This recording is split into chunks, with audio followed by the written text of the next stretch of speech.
Olá! Hoje vamos fazer mais uma aula do nosso curso sobre um curso que na verdade é destinado a quem trabalha com turismo e que precisa de informações para fazer passeios com turistas em Portugal. Informações essas que muitas vezes a gente tem acesso pela internet, né? Ou às vezes nos próprios locais que nós visitamos com os clientes a gente consegue ter acesso a essas informações, mas o que nós fazemos aqui nesse curso é compilar essas informações, organizá-la de um modo que elas façam sentido tanto para vocês no caminho que vocês fazem com os turistas, mas que também faça sentido de uma maneira que vocês consigam ir além dos pontos básicos da explicação, ou então além daquela história oficial que praticamente todo mundo conta, e consigam entender um pouco de uma maneira mais ampla os locais e as histórias que envolvem esses locais. Assim, se um turista que tiver um pouco mais de curiosidade ou que tenha alguma paixão por aquele local e queira saber um pouco melhor, a gente também tem a possibilidade de oferecer uma explicação, um ponto de vista. Não somos obrigados a saber tudo, mas se mostrarmos que nós entendemos não só a data da construção ou como aquilo começou, mas explicar o contexto pode ajudar aos turistas a se sentirem mais seguros conosco. Poxa, eles sabem o que estão fazendo, e também certos de que contratarem uma boa pessoa, com capacidade, com condições de orientá-los no meio de tantas histórias que envolvem um país como Portugal. E dentro dessas histórias, uma daquelas que mais chama a atenção e que a gente sabe que é um dos passeios mais procurados pelos turistas, e aí é um turismo também com características próprias, é o passeio para Fátima, né? A viagem até Fátima, seja ela uma viagem com o intuito de uma curiosidade pelos turistas, de conhecer um local, um santuário religioso, ou uma viagem de devoção em que as pessoas estão indo ali por cumprir uma promessa, ou porque desde criança, né, tinham o sonho, os pais falavam, avós falavam. Então o Santuário de Fátima é um tipo de turismo diferente, porque normalmente envolve uma emoção diferente pelas pessoas que estão indo lá, né? Quem não é religioso ou quem não acredita no que se passou ali, quase não vai, dificilmente irá. Então quem vai está sempre imbuído com alguma emoção diferente ao chegar em Fátima. E por isso, para nós, é um local especial, porque também pode exigir de nós um pouco mais de explicação, tá? E na verdade, há explicações a respeito de Fátima que às vezes não são necessárias ali diretamente com os clientes, mas em algumas situações, numa pergunta a mais, ou numa tentativa de entendimento sobre o santuário, ou sobre as aparições, os clientes podem fazer perguntas que vão além só da história dos pastorinhos, e é isso que eu quero dizer. Eu acho que a aula de hoje é importante entender que eu vou contar a história dos pastorinhos, que na verdade é o que dá origem ao Santuário de Fátima, mas sempre que eu puder vou ampliar um pouco a visão, porque assim dá para se entender um pouco melhor o que se passou em Fátima, além de 3 crianças que tiveram uma aparição da Nossa Senhora.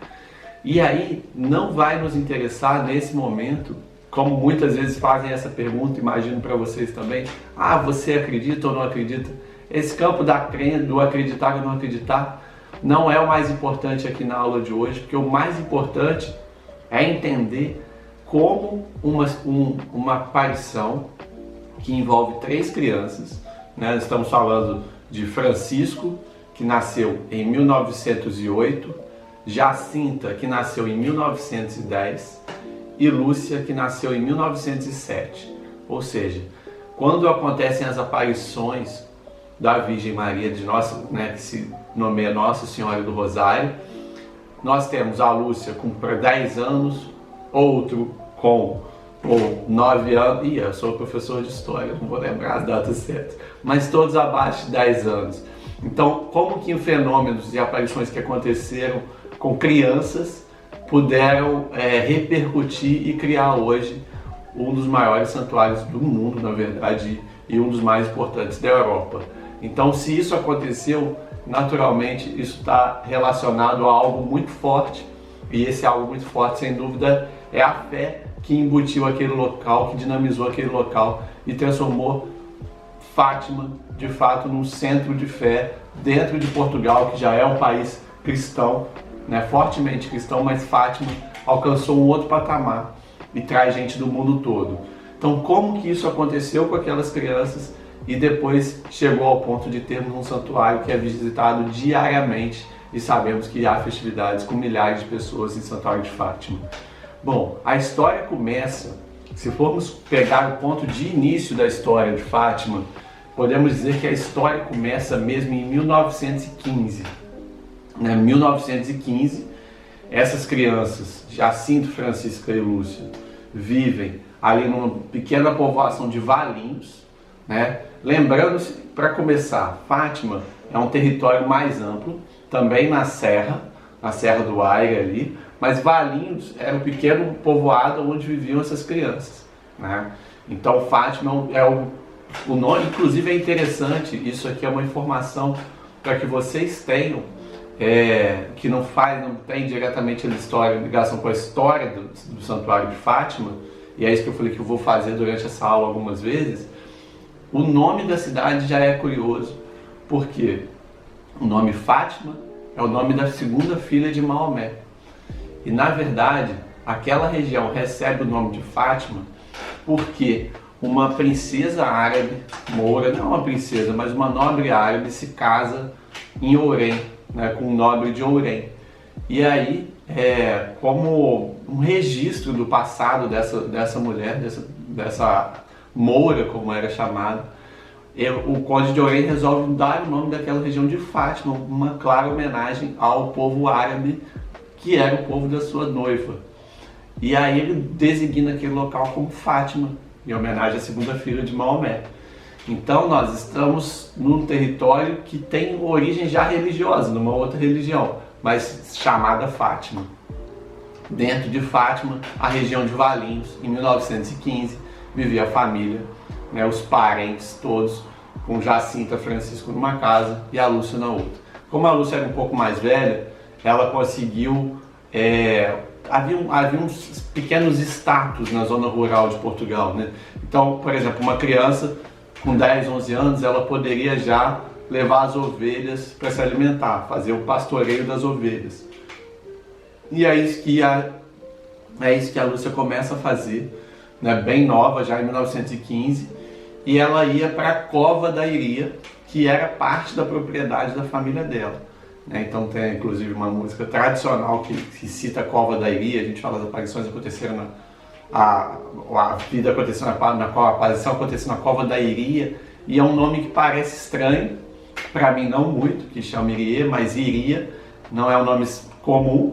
E aí a Lúcia ia para a Cova da Iria pastorear as ovelhas, né? Era uma menina que se sabe muito devota, então enquanto pastoreava também rezava o terço, e os primos mais novos, Jacinta e Francisco, também desejavam acompanhá-la, mas poucas vezes podiam ir porque ainda eram pequenos.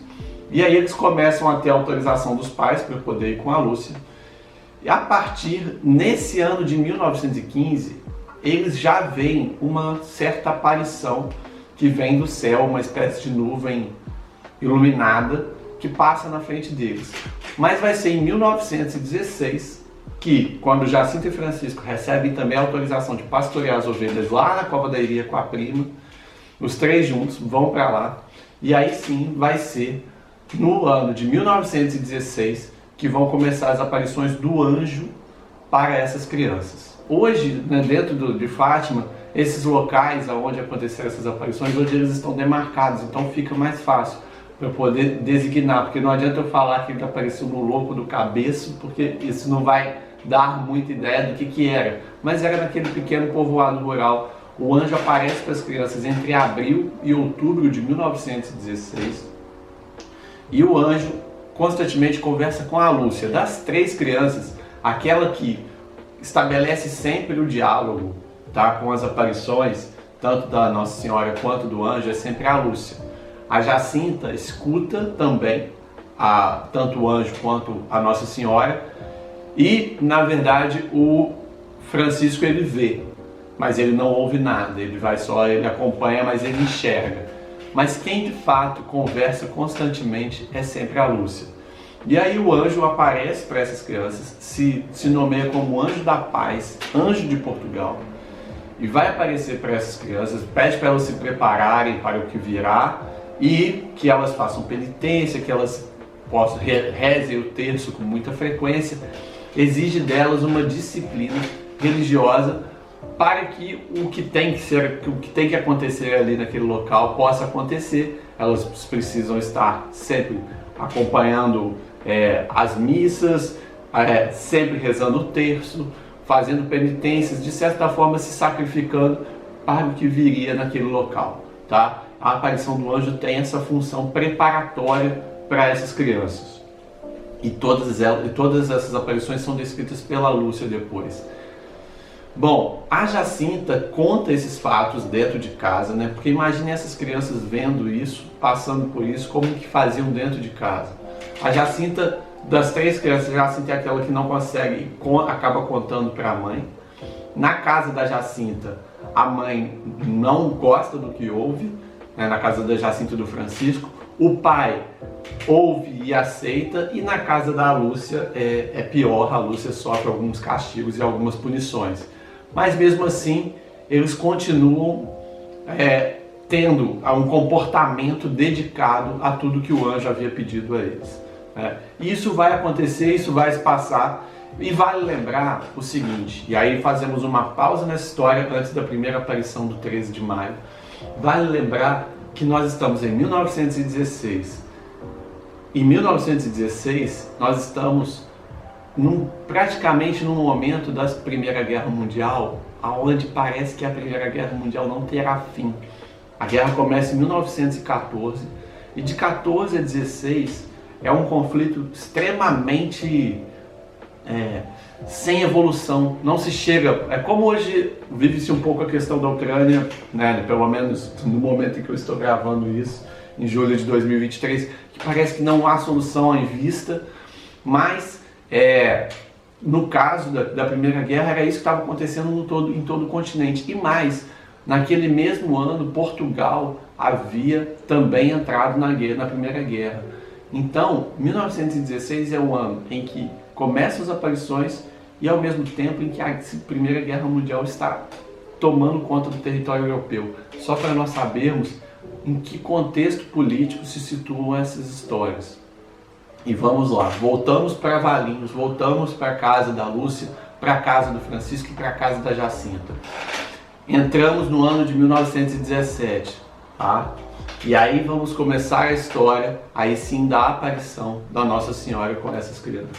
No ano de 1917, onde de fato vão acontecer as aparições da Nossa Senhora. E aí elas vão começar no dia 13 de maio de 1917. E 13 de maio de 1917, essas crianças estão caminhando para pastorear as ovelhas novamente, naquela região que já comentamos, e elas vão um pouco mais longe. Primeiro elas param numa planta, depois elas seguem em frente, e como diz a história que a gente já conhece muito bem, pararam ao pé de uma azinheira, a Nossa Senhora, né, aparece para essas crianças envolta em nuvens, e depois é descrita pela Lúcia como uma figura, desculpa me mexer, é descrita pela Lúcia como uma figura extremamente bela, de uma beleza impossível de ser narrada, impossível de ser descrita, com uma roupa transparente, iluminada. A descrição da Lúcia vai dando assim uma força enorme àquela aparição. As 3 crianças estão vendo, e aí quando a aparição ocorre, vale lembrar que na primeira, segunda, terceira, até praticamente a última aparição, a Nossa Senhora não diz que é Nossa Senhora. Ela diz que vai dizer quem é na última aparição.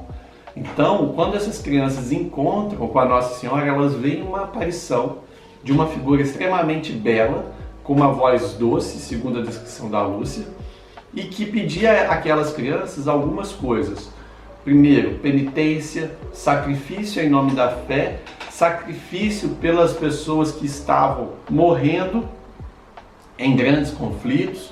A figura que aparecia e que depois se nomeia Nossa Senhora fala para as crianças do número de mortes enormes no mundo de pessoas descrentes, ou seja, sem fé, e que aquilo de certa forma afligia, né, e afligia ao Cristo, e que aquelas crianças deveriam fazer sacrifício por aquelas pessoas, pelos infiéis que morriam, pelos infiéis que de certa forma combatiam e guerreavam pelo mundo, né? O que nós vamos vendo nas mensagens da Nossa Senhora a partir da primeira aparição é sempre a transformação daquele local, do ponto onde ele encontrava aquelas crianças, num reduto de paz e oração para a humanidade, tá? Basicamente, era esse o apelo maior daquela figura que aparecia e que disse que iria aparecer até o mês de outubro, né? Ela diz: todos os dias 13 estarei aqui até o mês de outubro, 6 vezes, mas talvez mais a 7ª. Então ela fala isso para essas crianças ouvem essas palavras, procuram fazer os sacrifícios e as renúncias, rezarem o terço conforme ela pede e voltar lá no próximo mês. Mas ao mesmo tempo, a Lúcia também fazia questionamentos a essa figura, a essa imagem que aparecia para ela. Por exemplo, a Lúcia perguntava se tal pessoa ia ser curada, se as amigas dela que haviam morrido estavam no céu. Então estabeleceu um diálogo, não foi apenas uma mensagem dada, né?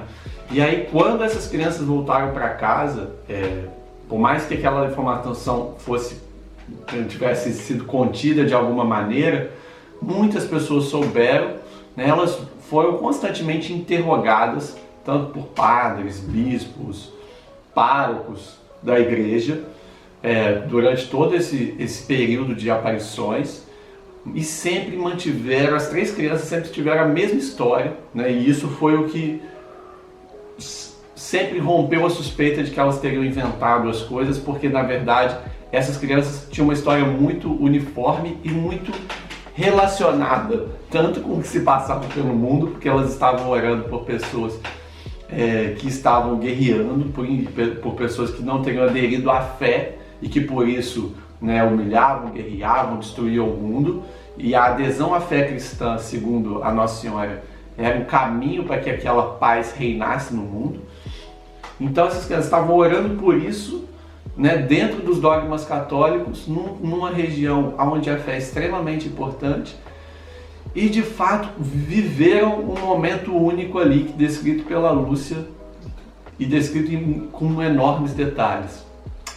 E aí a Nossa Senhora vai aparecer depois de novo no dia 13 de junho, e aí vale lembrar que 13 de junho também é dia de Santo Antônio. Então, quando essas crianças voltam no dia 13 de junho, elas já estão acompanhadas de muitas pessoas, porque muitas pessoas já sabiam que elas teriam um encontro ali com a Nossa Senhora.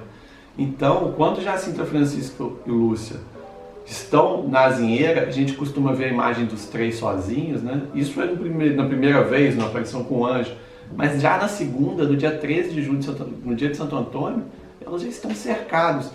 E quem conduz o momento da aparição é a Lúcia, uma criança que está ali, e é ela que convoca a Nossa Senhora, que faz a oração do anjo. Por quê? Quando o anjo aparece a essas crianças, ele ensina uma oração específica que deveria ser rezada por essas crianças. E elas, todas as vezes que chegam no dia 13, elas fazem a oração do anjo para que aquela aparição ocorra. E a Lúcia conduz esse momento. Então, Nossa Senhora novamente aparece a essas crianças, e novamente faz o pedido de penitência, diz que vai, no final das suas aparições, no último dia, realizaria um milagre para provar quem ela era. Isso ela repete em todos os momentos, em todas as situações das aparições. Ela sempre fala: olha, na última vez eu vou aparecer, eu vou fazer um milagre, vai provar quem eu sou. Mas até então, como eu falei da primeira, a segunda também ocorre nesse tipo de diálogo. Na terceira aparição de julho, o que vai acontecer hoje as pessoas usam o termo segredos de Fátima, Mas na verdade os segredos de Fátima foram diálogos realizados entre as crianças, especialmente a Lúcia e a Nossa Senhora, e eles estão contidos basicamente nessa terceira aparição, porque quando a Nossa Senhora mostra para essas crianças uma visão do inferno, e que está totalmente ligada com o período de guerra que se vivia também. A Nossa Senhora relembra essas crianças de algumas coisas, e aí ela fala da importância de rezar por essas almas infiéis que padeceriam naquela situação do inferno, e que diante daquilo era necessário transformar o local onde ela aparecia num local de oração para a humanidade. Só que aí tem mais. Ela diz também, e aí isso era parte de um dos segredos, né, quando se pensar em um dos segredos de Fátima, a Nossa Senhora diz que seria necessário a consagração da Rússia a uma devoção, a uma fé no coração dela, né, no Sagrado Coração da Virgem Maria. Isso em termos mais claros. O que significa isso? Porque a gente está falando aqui praticamente de uma doutrina católica, que é o culto ao Sagrado Coração de Maria, que é um culto religioso que tem, por exemplo, que está ligado à Sacré-Cœur de Paris. É um culto que se estabeleceu posteriormente, já no século XX. Mas o que significa isso para essas crianças naquele momento da história? Seguinte, 1917 é o ano em que a Rússia vai ter dentro do seu território uma série de convulsões e guerras que vão gerar a chamada Revolução Russa. A Revolução Russa é a transformação do antigo Estado russo, que era dominado por um imperador, que era um czar, né, que era uma espécie de rei. Ele cai, na verdade, toda a sua família vai ser assassinada, escorraçada da Rússia, e vai ser construído um novo regime, um regime comunista, e por isso um regime laico, sem menor relação com a religião. Já nessa aparição, estamos falando de julho, os conflitos e as mudanças sociais na Rússia começam em fevereiro de 2017, mas elas vão ter conclusão em outubro, basicamente junto com o fim das aparições. E já nesse momento, de acordo com o que a Lúcia conta, naquele momento a Nossa Senhora pedia o retorno da fé cristã ao território russo, que naquele instante da história estava num outro caminho, em direção ao comunismo, que é justamente o rompimento com as bases e as estruturas da fé cristã. Então a Nossa Senhora teria dado essa informação a essas crianças da necessidade de retorno da fé cristã à Rússia para que a paz pudesse reinar novamente. Então nós temos uma visão do inferno, temos uma previsão de um regime não cristão na Rússia que de fato se efetivou, e a necessidade, segundo a Nossa Senhora, daquilo retornar a uma fé cristã. E ainda tem um terceiro fato envolvendo especificamente a Jacinta. A Jacinta que depois, quando volta para casa, começa a ter visões de uma ampla guerra, e ela descreve cenários assim, de cidades destruídas, devassadas, completamente arruinadas pela guerra. E a Lúcia depois interpreta isso como uma previsão dos fatos que vão ocorrer durante a Segunda Guerra Mundial. Tá? E esses são os elementos que estruturam as ideias dos segredos de Fátima, basicamente. Então é nesse contexto que ocorre a terceira aparição, a aparição do mês de julho. Tá? Ou seja, e é bem interessante lembrar o seguinte: nós estamos em 1917, ocorrem as aparições em Fátima, está ocorrendo a Primeira Guerra Mundial, agora já não se sabia, mas quase no fim da Primeira Guerra Mundial. A Jacinta está prevendo um conflito maior, de acordo com o que é contado pela Lúcia. A Nossa Senhora está falando do comunismo na Rússia e da necessidade da fé cristã para que aquele país voltasse à paz. E ainda um outro elemento. É nesse mesmo ano de 1900, a partir de 1916, o Papa Bento XV que é o Papa durante esse período da Primeira Guerra Mundial, ele tenta realmente fazer com que a paz fosse selada durante a Primeira Guerra Mundial, ele tenta ao modo dele.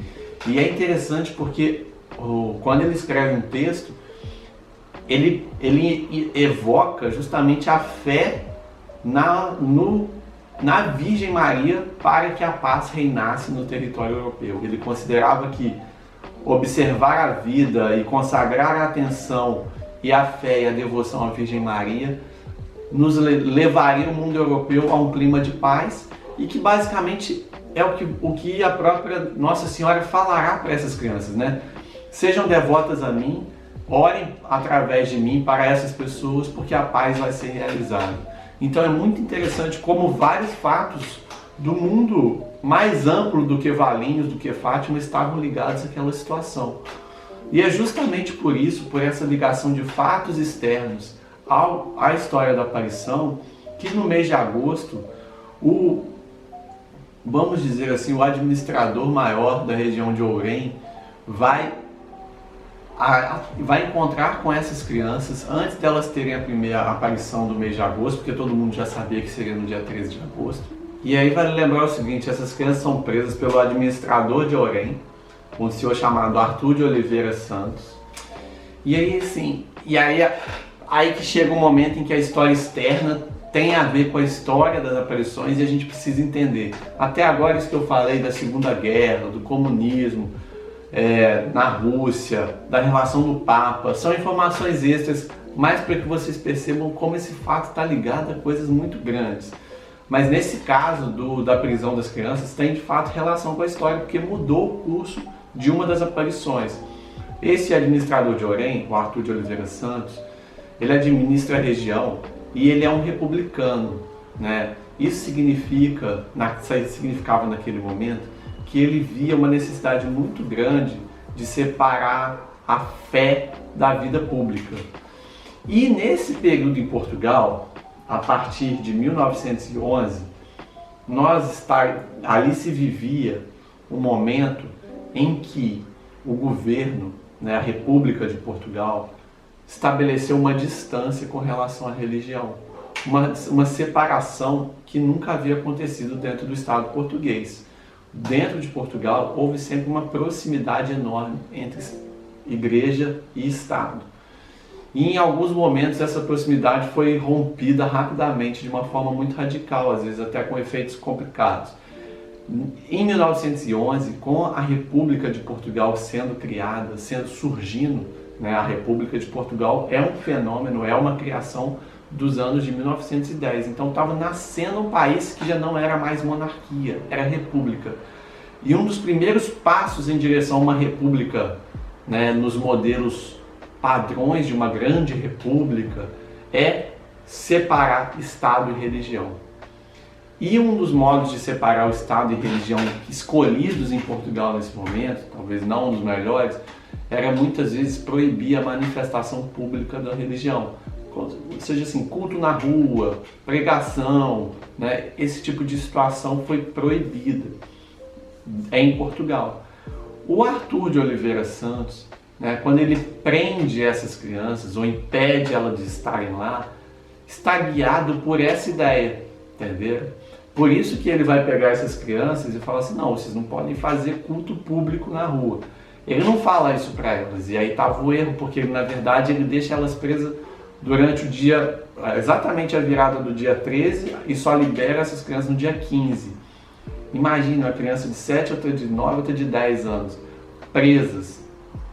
E aí a Lúcia conta como foram esses momentos dramáticos lá na prisão, como eles viveram aquilo, mas ele vai liberá-los no dia 15, e deu para entender essa situação, assim, como havia essa visão de que não podia ter culto público. Ele deixou essas crianças presas para que impedisse de acontecer aquela grande manifestação que estava acontecendo todos os dias 13, né? Porque as crianças iam para a aparição, mas já havia muita gente com essas crianças. Então ele entendeu que aquilo não devia acontecer na área administrada por ele. Só que essas crianças, dentro desse período também que estão ali, vão ser interrogadas, depois elas continuam sendo interrogadas e não há nada contra elas elas vão continuar fazendo o que elas estavam fazendo e visitando o local, a azinheira, e encontrando a Nossa Senhora.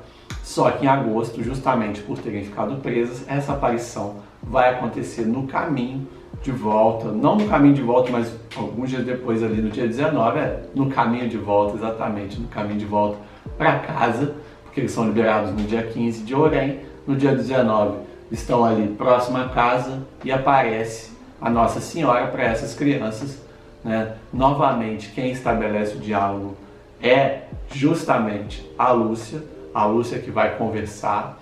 Nossa Senhora reforça essa visão da oração pelos infiéis, por aquelas pessoas que, de certa forma, né, atacavam a Deus pelo seu comportamento, pela sua atitude de guerra, né, pouco pacífica, e é justamente isso que ela pede: a paz, a renúncia. A Lúcia, novamente, da parte dela, pede cura para algumas pessoas, pede que ela se diga quem ela é, e ela diz que no último dia vai fazer isso.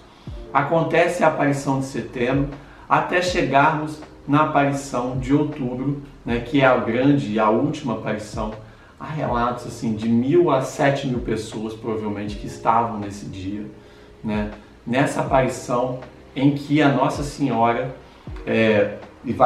vamos aqui descrever um pouco mais esse momento, porque todo mundo sabe que será a última aparição. Todas as pessoas se deslocam para aquela região, onde hoje é a Capela das Aparições do Santuário de Fátima. As crianças vão para lá. Como a gente sabe, Fátima é uma região de muita chuva, e estava chovendo também nesse dia. As pessoas estão encostadas no barranco, assim, observando na chuva, todo mundo de guarda-chuva aberto, até que num certo momento a Lúcia e Jacinto e Francisco chegam ao local. Ao chegarem ao local, Lúcia, Francisco e Jacinta entram no meio do povo todo, e a Lúcia, segundo conta, conduz esse momento e fala o seguinte: fechem os guarda-chuvas, como a gente queira usar, mas com certeza foi o chapéu de chuva. Fecha o chapéu de chuva e todo mundo começa a gritar um pouco: fecha, fecha, fecha, fecha. Todo mundo fecha, isso no meio da chuva, e as pessoas ficam ali na chuva com as 3 crianças esperando. Pelo que se conta, houve uma certa reclamação que a Nossa Senhora não aparecia, as pessoas insatisfeitas, e de repente a Lúcia grita para Jacinta que, olha, veja, o raio do sol está vindo, né? Porque ela vinha num caminho, segundo a descrição da Lúcia, ela chegava até essas crianças, ela não simplesmente aparecia, ela chegava em direção a essas crianças, vinda do sol, né? E aí ela parou, encontrou essas crianças. É nesse dia que ela se revela Nossa Senhora do Rosário, né? Reforça essa sua identidade. É nesse dia que a Lúcia também diz ter visto algumas imagens de momentos da vida ali de Jesus e figuras como Nossa Senhora do Carmo. Ela diz que estavam ali naquele presente, pelo menos ela viu como quadros na frente dela, né? E, novamente, o reforço para a transformação daquele local num local de paz e oração para a humanidade. Mas, nesse dia, especialmente, né, a aparição da Nossa Senhora era muito mais destinada àquelas pessoas que estavam lá, que estavam em busca de uma prova ou de um momento de milagre.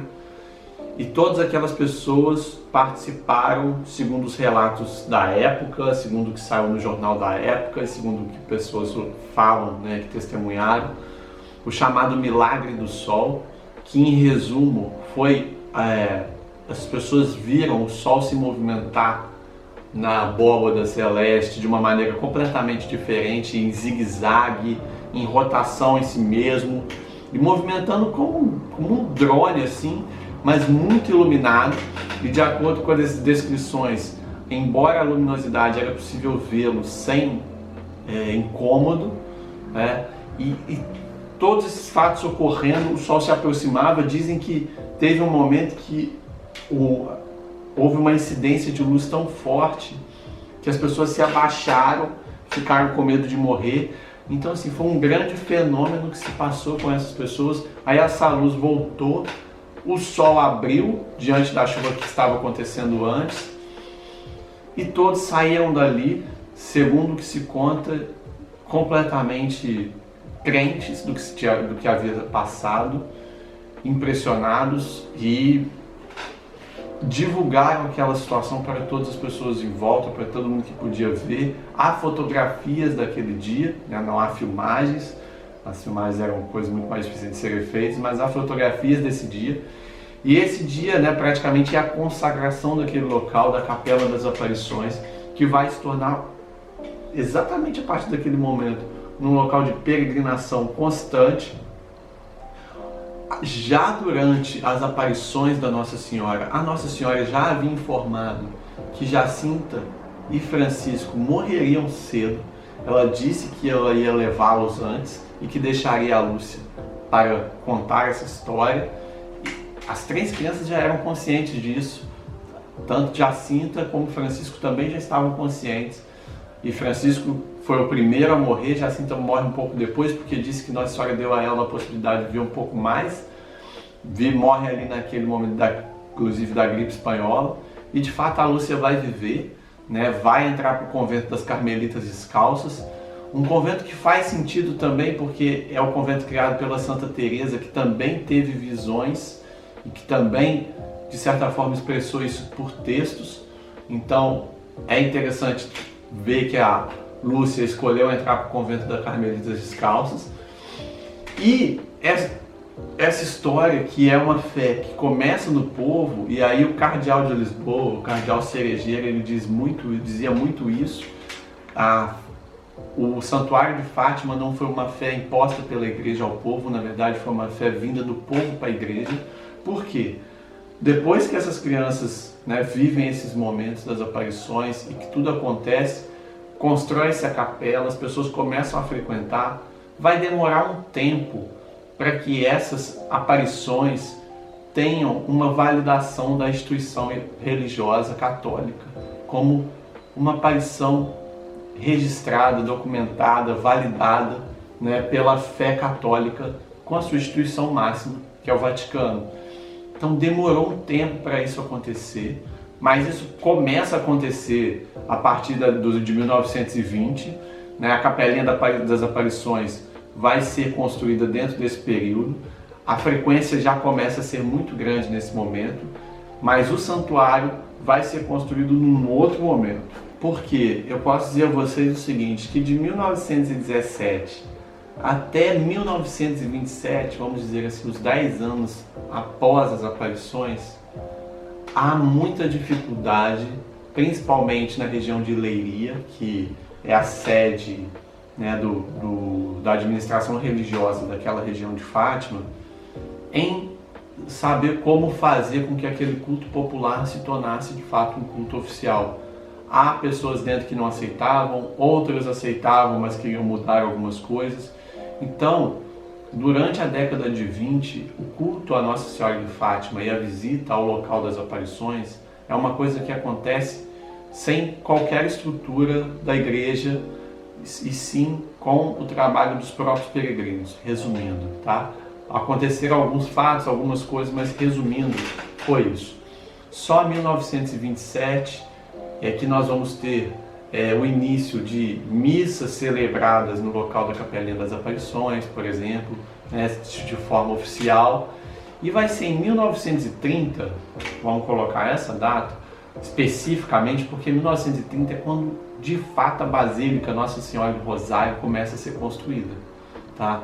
Então vamos dizer que o visual que o santuário tem hoje, a estrutura das colunas, começa a ter forma em 1930.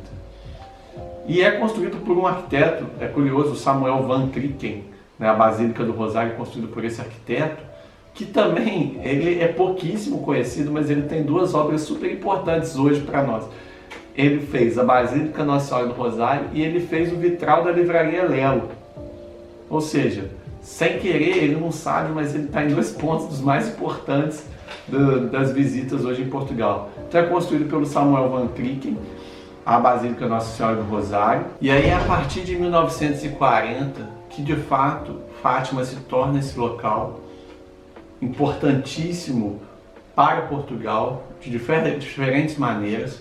Mas aí vale lembrar um outro fato que a gente tem que incluir na nossa explicação, principalmente que tem a ver com a questão dos segredos, que foi o atentado ao Papa João Paulo II no dia 13 de maio de 1981. Podemos dizer que a história de Fátima tem o momento das aparições que se iniciam lá em 1916 com o anjo, né, as aparições da Nossa Senhora, a visita à capelinha, né, pelas pessoas ainda sem a construção do santuário, a partir de 1919, 1920.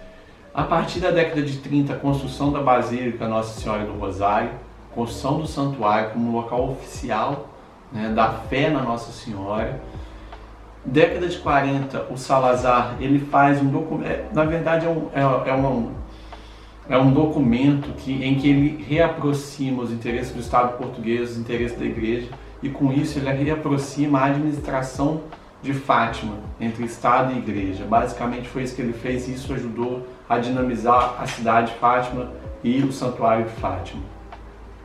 E depois, em 1981, na Praça do Vaticano, o Papa João Paulo II vai sofrer um atentado em que ele vai ser baleado 2 vezes por um terrorista turco. Essas balas não chegam a matá-lo, claro, a gente sabe, né? Foi uma tentativa de assassinato, ele perde muito sangue, mas além da atrocidade que foi aquele momento, há um outro fato que é o seguinte: o Papa João Paulo II, a partir dessa situação, ele vai se tornar uma das pessoas, um dos devotos mais importantes para a história do Santuário Nossa Senhora de Fátima. Por quê? O Papa ele vai aproximar a história dele, o que ele viveu, do momento da aparição da Nossa Senhora. Ele não deixa de ressaltar, algum tempo depois do atentado, que aquele atentado havia acontecido praticamente nas mesmas horas em que as crianças tinham visto a Nossa Senhora lá em 1917, também no dia 13 de maio.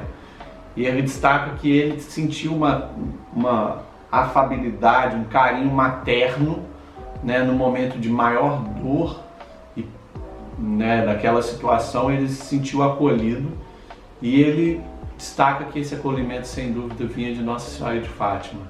E ele diz, nesses textos que ele escreve, ele diz que aí sim ele entendeu a fé daquelas pessoas tão simples, naquele local tão distante, e como que aquela fé sustentou a vida e a força daquelas crianças. Então ele se aproxima diretamente da história do Santuário de Fátima, vai a Fátima, né, anos depois vai deixar o projétil da bala para ser colocado na coroa da Nossa Senhora, né, e com isso o Santuário de Fátima ganha ainda mais importância. E é por causa disso que a gente tem a história dos segredos, porque também nesse dia, naquele terceiro dia das aparições, o dia 13 de julho, eu falei, a Nossa Senhora mostra o inferno para as crianças. A Jacinta, né, prevê a Segunda Guerra Mundial. E há uma descrição de um cenário de que um homem que lutava pela paz era atacado, né, tentavam tirar a vida deste homem que lutava pela paz e se vestia de branco. E aí o Papa João Paulo II é que vai revelar esse outro elemento do texto da Lúcia. O Papa João Paulo II é que fará isso, e era muito próximo da Lúcia, então tinha conhecimento do que estava sendo contado. Ou seja, na verdade, quando a gente diz segredos de Fátima, são os relatos do que foi conversado entre a Lúcia e a Nossa Senhora no dia 13 de julho, na terceira aparição. É esses que são os segredos, porque diziam respeito a situações sociais e a convulsões bélicas pelo mundo, inclusive um atentado que Papa João Paulo II entendeu como sendo um atentado que ele passou. A relação do Papa não vai terminar aí, porque a beatificação das crianças de Jacinta e Francisco ocorre no ano 2000. E o Papa João Paulo II já está muito adoentado, mas ele não abdica de fazer essa beatificação, de vir a Portugal e fazer a celebração de todas as missas e as honras que uma beatificação deve ter. Francisco e Jacinta são beatificados. Lúcia, na beatificação, é tratada como uma vidente, aquela que viu os dons e a santidade dos seus primos, né? E Lúcia viveu muito mais, escreveu muito mais. O processo de beatificação da Lúcia caminha por outros ritmos. Então, por isso, hoje, na imagem da Nossa Senhora, nós temos apenas 2 pastorinhos, porque são os 2 beatificados e que tiveram uma vida praticamente incólume, totalmente pura, porque viveram 10 anos e dentro desses 10 anos ainda conviveram durante alguns meses com a Nossa Senhora. Então, assim, isso para um contexto de santificação, de beatificação de figuras religiosas, faz todo sentido de Jacinto e Francisco se tornarem, né, figuras importantes dentro da igreja do culto católico. E aí o Papa vem a Portugal nos anos 2000 e faz, né, ratifica a sua certeza nas aparições da Nossa Senhora. Com isso a gente fecha. Só mais um detalhe histórico também que as pessoas perguntam. Há um pedaço do Muro de Berlim, né, no Santuário Nossa Senhora de Fátima, que as pessoas dizem, por que tem esse pedaço lá? Isso foi levado por um fiel também, né, um crente de Nossa Senhora de Fátima, que faz referência àquela história da cristianização, da consagração ao Sagrado, da devoção ao Sagrado Coração, e com o muro de queda do muro de Berlim significava também a queda do comunismo, né, que era aquilo que a Nossa Senhora, de certa forma, pedia ao pedir a devoção ao Sagrado Coração na Rússia. Então, a luta contra o comunismo, né, é traduzida nessa devoção ao Sagrado Coração, e por isso nós temos lá um pedaço do Muro de Berlim. Então vejam que a história de Fátima, embora ocorra num pequeno campo, num povoado praticamente desconhecido do restante do mundo, se não fosse os fenômenos das aparições, se tornou hoje um local de peregrinação, podemos dizer, internacional, né? Pessoas do mundo todo fazem o caminho até Fátima, tendo na mente essa história, tendo na sua fé essa história. É ela que leva essas pessoas até lá, e por isso é bom sabermos a história contada por essas crianças, a história que construiu o santuário, mas é bom enxergarmos um pouquinho mais e entendermos outros elementos que também participam desse momento, né? Como a própria presença do Papa João Paulo II, e o republicano que tenta prender as crianças, porque aquilo era uma fé feita em público que não deveria ser feita naquela época, o Papa que pede a devoção à Virgem Maria, praticamente muito próximo daquele momento da aparição da Nossa Senhora.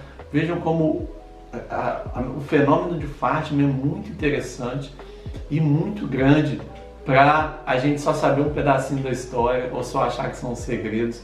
Espero que tenha contribuído, espero que contribua nos passeios de vocês ao Santuário de Fátima. Um abraço.